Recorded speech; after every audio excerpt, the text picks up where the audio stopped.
දේශපාලන සහ ආර්ථික කරුණු සම්බන්ධයෙන් විවාද මතු කරගත හැකි නමුත් විෂමද්‍රව්‍ය උවදුර රටින් තුරන් කර දැමීමේ ජාතික වගකීම ඉටු කිරීමේදී තවදුරටත් කිසිදු විවාදයකට ඉඩක් නොමැති බව ජනාධිපති අනුර කුමාර දිසානායක මහතා පවසනවා.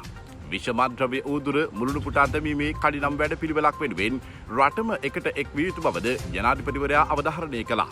ජනාධිපතිවරයා මේ බව සඳහන් කළේ විෂ මද්‍රව්‍ය මුළුණු පුටා දැමීම සඳහා වන රටම එකට ජාතික මෙහෙයුම පිළිබඳ මාධ්‍ය ආයතන ප්‍රධානීන් දැනුවත් කිරීම වෙනුවෙන් ජනාධිපති කාර්යාලයේ පැවති හමුවකට එක්වෙමි.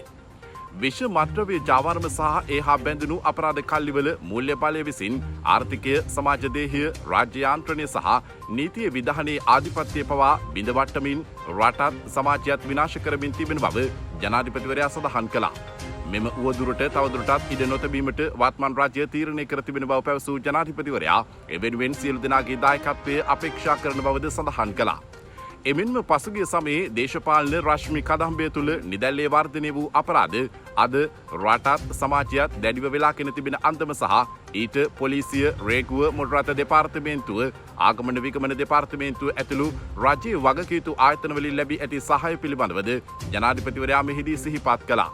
නැවත එවැනි තත්ත්වයකට ඉඩ නොතබා අනාගත දරු පරපුර වෙනුවෙන් මෙම ජාතික ව්‍යසනය පරාජය කිරීමට සියලු දෙනා වෙත පැවරී ඇති අත්හල නොහැකි වගකීම ජනාධිපතිවරයා මෙහිදී වැඩිදුරටත් අවධාරණය කළා.